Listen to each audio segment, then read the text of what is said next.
Police নিয়ে তাকে হত্যা ষড়যন্ত্রকারী হিসেবে মামলা করে জেলে পুরে দিয়েছে। যে যাকে ইচ্ছা তাকে, সবার বিরুদ্ধে হত্যা মামলা, সমস্ত অভিযোগ ভুয়া। হয়রানি করার একটা সীমা থাকে। কত বড় দুঃসাহস! জেলখানায় ডিভিশনটা দেয় না, দুটো কম্বলের মধ্যে কম্বল বিছিয়ে দেয়, সেখানে থাকতে হয়। তাদের উপর চরম নির্যাতন চলছে। সম্প্রতি তৌহিদ আফ্রিদি হত্যা মামলায় গ্রেপ্তার হয়েছেন। তার গ্রেপ্তারের খবর শুনে ক্ষেপে গেলেন শেখ হাসিনা। সাম্প্রতিক এক কল রেকর্ড ভাইরাল হলে সেখানে হাসিনা তৌহিদ আফ্রিদিকে গ্রেপ্তারের নিন্দা জানিয়েছেন। বলেছেন দেশে এসে এর বিচার করবে এবং তৌহিদ আফ্রিদিকে দলের দুর্দিনে সাহায্য করার জন্য মন্ত্রিত্ব দিবে বলে একটি গোপন সূত্রে জানা যায়। তিনি বলেন, শুনলাম তৌহিদ আফ্রিদিকে ইউনেসের পুলিশ গ্রেপ্তার করেছে। ছেলেটাকে আমি অনেক আদর করতাম। 5 অগাস্টের পর দলের জন্য ও অনেক কিছু করেছে। ক্ষমতায় গেলে ওর জন্য কিছু করতে হবে। ওকে আমি মন্ত্রী বানাবো। হতে পারে সংস্কৃতি মন্ত্রণালয় ওর দায়িত্বে থাকবে। হাসিনা বেঈমান না, যে আমার জন্য করে আমি তার জন্য করি। তৌহিদ আফ্রিদি গ্রেপ্তারের পর তার একের পর এক কুকর্ম ফাঁস হচ্ছে। শোনা যাচ্ছে মিডিয়ার অনেক মডেল অভিনেত্রীকে তিনি জিম্মি করে দিনের পর দিন ভোগ করেছেন এবং সমাজের প্রভাবশালীদের কাছে পাঠাতেন। আফ্রিদির কাছের ছোট ভাই রাহি এ বিষয়ে মুখ খুলে তিনি বলেন, কেয়া পায়েলের সাথেও তার সম্পর্ক ছিল। এছাড়া মিডিয়ার অনেক মেয়ের সাথে তার সম্পর্ক ছিল। সে সকল মেয়েদের নগ্ন ভিডিও কল রেকর্ড রেখে ব্ল্যাকমেইল করতেন আফ্রিদি। কেউ কিছু বলতে চাইলে ডিবি হারুনের ভয় দেখিয়ে চুপ রাখতেন তাদেরকে দিনের পর দিন। ক্যামেরাতে যে আফ্রিদিকে দেখা যেত, ক্যামেরার বাইরে আফ্রিদি ছিলেন খুবই ভয়ঙ্কর একজন মানুষ। নিজের টিভি চ্যানেল অফিসকে তিনি বানিয়েছিলেন টর্চার রুমে। কারণ সে অন্যরকম মানুষ ভাই। সে ক্যামেরার ভিতরে একরকম, কিন্তু ক্যামেরার বাইরে খুব ডেঞ্জারাস একটা লোক। তো বেল্ট খুইলা আমার কুত্তার মতো পিড়াইতো। তার সমসাময়িক অন্য ইউটিউবারদের সাফল্যের ঈর্ষান্বিত হয়ে তাদেরকেও বিভিন্ন সময় ডিবি দিয়ে হেনস্থার অভিযোগ উঠে আসছে সোশ্যাল মিডিয়ায়। এ বিষয় নিয়ে অনেক ইউটিউবার, সোশ্যাল ইনফ্লুয়েঞ্জার মুখ খুলতে শুরু করেছেন। তৌহিদ আফ্রিদির একটি কলে ডিবি অফিসের মধ্যে ধরে নিয়ে আমাকে 1 ঘন্টা নির্মম ভাবে পিটায় এবং সেদিন আমি ভিতর থেকে মরে যাই এবং আমাকে বলা হয় যদি এই ঘটনা আমি কাউকে বলি তাহলে আমাকে তারা গুম করে। তৌহিদ আফ্রিদির উত্থানই হয়েছিল অবৈধভাবে। তার বাবা মাই টিভি চ্যানেলকে জোর জবরদস্তিভাবে দখল করেই সরকারের প্রশংসামূলক খবর প্রচার করেই সরকারের সুনজরে ছিলেন। নাসিরউদ্দিন সাহেবের প্রতারক ভিডিও এডিটর ছিল, সে আমার অফিসে আসতো প্রোগ্রাম। আর এসবকে পুঁজি করেই সমাজের অনেক মানুষকে টর্চার করেছেন বাবা ছেলে। অনেক নারী মডেল অভিনেত্রী এদের লালসার হাত থেকে রক্ষা পাননি। সম্প্রতি মুনিয়া নামের এক মডেলের সাথে তৌহিদ আফ্রিদির অডিও কল রেকর্ড ভাইরাল হয়। সেখানে উঠে আসে নানা তথ্য। মাত্র ইন্টারকন্টিনেন্টাল থেকে বেরোচ্ছি, হ্যাঁ আমার কথা হচ্ছে আমি আসতে পারবো, কোনো সমস্যা নেই, কিন্তু আমি তো একটু ড্রাঙ্ক। প্রবলেম হবে না? সমস্যা কি? আচ্ছা ওই কথা বলতে পারো না? ওইটা মাইকাবা। হ্যাঁ বুঝি নাই, মাইকাবা গাদা কথা। কেন তুমি গাদা কেন? তুমি এত ন্যাচারাল ভাবে কথা বলতে পারতা? হ্যাঁ আমি ন্যাচারালি কথা বলি। হ্যাঁ কি করো? আচ্ছা যাক একটু 1%, হ্যাঁ এটা আমি একটু জানা। আর এই আমি আসছি এত দুষ্ট কেন তুমি? বলছে রসকস থাকবে না, মানে তুমি টাইম দিবা না, এটা তো আছেই। ও রসকস থাকবে না বিয়ের পর? বিয়ের আগেই রসকস না, বিয়ের পর তো আরো দূরের কথা। ঠিক আছে উনি কিভাবে বললো? ওনাকে কি তোমার উপরে কিচ্ছু? হ্যালো হ্যাঁ কোথায় তুমি? হ্যালো হ্যাঁ কই কি করো? এই যে আমি আমি রাত্রেবেলার মধ্যে আসতেছি। ও কোথায় আসবা? তোমার ঠিক করবো রাতে। আচ্ছা ঠিক আছে, ফোন দিও, আগে জানাও। হ্যালো হ্যাঁ কোথায় তুমি? অফিস কাজে। অফিসে গাড়ি চালাও? না অফিস। আচ্ছা তো এখন কি করবো বলো একটু? কি করবো মানে বুঝিনি।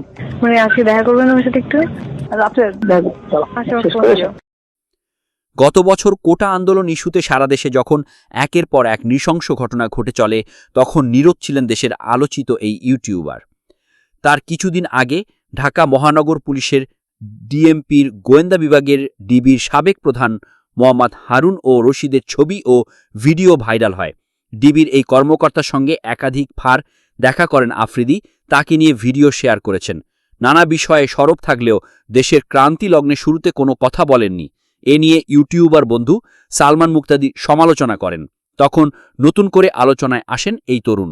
পরে একসময় তিনি ফেসবুক পোস্টে লেখেন, আমি দুঃখিত, এই বিষয়ে কথা বলতে আমার দেরি হয়ে গেছে। আমাকে আপনারা অনুগ্রহ করে আবু সাইদ ভাইয়ের পরিবারের সাথে যোগাযোগ করার ব্যবস্থা করে দিন। আমি এককভাবে তার পরিবারের পাশে দাঁড়াতে চাই। আমি আসছি আপনাদের সঙ্গে যোগ দিতে, আপনাদের সঙ্গে এক হয়ে মাঠে নামব, আর নয় রক্তক্ষরণ, শান্তি চাই, শান্তি চাই। এই পোস্টের পর আফ্রিদি আবার শিক্ষার্থীর ক্ষোভের মুখে পড়েন, আবার ভাইরাল হন। তার এই স্ট্যাটাস মূলত প্রহসন হিসেবেই নেন শিক্ষার্থীরা। পুলিশ নিয়ে তাকে হত্যা ষড়যন্ত্রকারী হিসেবে মামলা করে জেলে পুরে দিয়েছে। কাজে এই হত্যা মামলার যে কি মেরিট সেটা তো এর থেকেই বুঝতে পারেন। জনগণ তো এখান থেকে তাদের বোঝা উচিত যে যাকে ইচ্ছা তাকে, সবার বিরুদ্ধে হত্যা মামলা, সমস্ত অভিযোগ ভুয়া। হয়রানি করার একটা সীমা থাকে, কত বড় দুঃসাহস। এবং এর বিচার ইনশাল্লাহ একদিন হবে। জেলখানার ডিভিশনটা দেয় না, দুটো কম্বলের মধ্যে কম্বল বিছিয়ে দেয়, সেখানে থাকতে হয়। তাদের উপর চরম নির্যাতন চলছে সম্পূর্ণ অবৈধভাবে, শুধুমাত্র গায়ের জোর দেখিয়ে, ওই সন্ত্রাসী জঙ্গিদের জোর দেখেই ইউনূস এই অপকর্ম করে যাচ্ছে। কাজে আমার কথা একটা স্পষ্ট, আমরা ইতিমধ্যে 21 দফা কর্মসূচি দিয়েছি। গণতন্ত্র প্রতিষ্ঠা করতে হবে। জনগণের ভোটের অধিকার কেড়ে নিয়ে ক্ষমতায় বসেছে ইউনূস।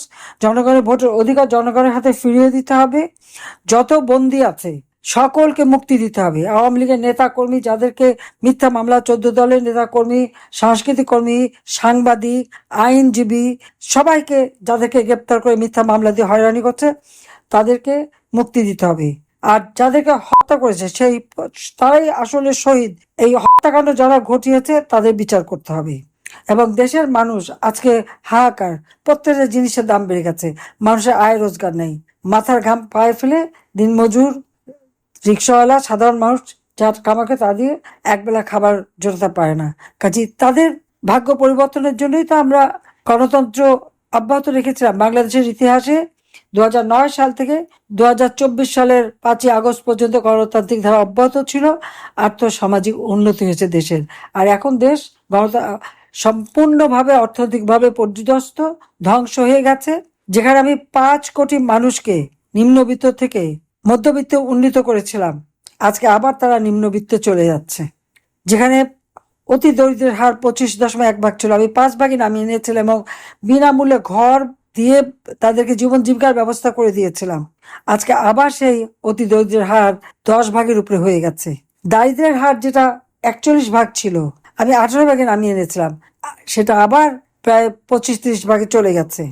না হলেও প্রায় 1 কোটি মানুষ আজকে আবার সেই একেবারে দরিদ্রের পর্যায়ে পড়ে গেছে। 4 লক্ষ ছেলে মেয়ে লেখাপড়া করতে পারে না, পরীক্ষা দিতে পারে না, তাদের পড়াশোনার শিক্ষা অঙ্গনের সম্পূর্ণ অরাজকতা। এই অবস্থা থেকে দেশকে মুক্ত করার জন্য স্বাধীনতা বিশ্বাসী গণতান্ত্রিক শক্তি সবাইকে ঐক্যবদ্ধ হতে হবে। এবং প্রবাসে যারা আছেন, আমি বলবো আপনারা স্ব দেশে সেখানকার গণতান্ত্রিক সরকার তাদের কাছে বাংলাদেশের এই চিত্র তুলে ধরে সেখানে তাদের দেখাতে হবে যে আজকে আমরা যে গণতন্ত্র প্রতিষ্ঠা করেছিলাম, গণতন্ত্রের মাধ্যমে আমরা যে অর্থনৈতিক, রাজনৈতিক, অর্থনৈতিক, সামাজিক, সাংস্কৃতিক উন্নতি দেশে করেছিলাম, আজকে সবকিছু ভুলুণ্ঠিত হয়ে গেছে। বাংলাদেশের মানুষ মনে হয় যেন একটা বড় কারাগারে বন্দী।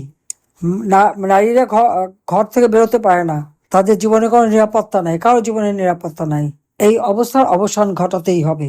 তার জন্য সকলকে ঐক্যবদ্ধ হতে হবে, সোচ্চার হতে হবে এবং ইউনূসকে পদত্যাগ করতে হবে। একটা নিরপেক্ষ সরকার করে তার অধীনে নির্বাচন দিতে হবে। জনগণ নির্বাচন চায়, হ্যাঁ নির্বাচন দিতে হবে, একটা কেয়ারটেকার গভর্নমেন্ট আলাদাভাবে তৈরি করে, ইউনূসের অধীনে না। ওই ক্ষমতা দখলকারী, ক্ষমতা চুরি করা এই লোকের কাছে না, ডাকাতি করেছে এই ডাকাতের কাছে না। তো সবাই ভালো থাকেন, সুস্থ থাকেন আর দেশের মানুষের পাশে দাঁড়ান। এবং আমাদের প্রবাসীরা যথেষ্ট সহযোগিতা করছে, সবাইকে আমার আন্তরিক ধন্যবাদ জানাচ্ছি। খোদা হাফিজ।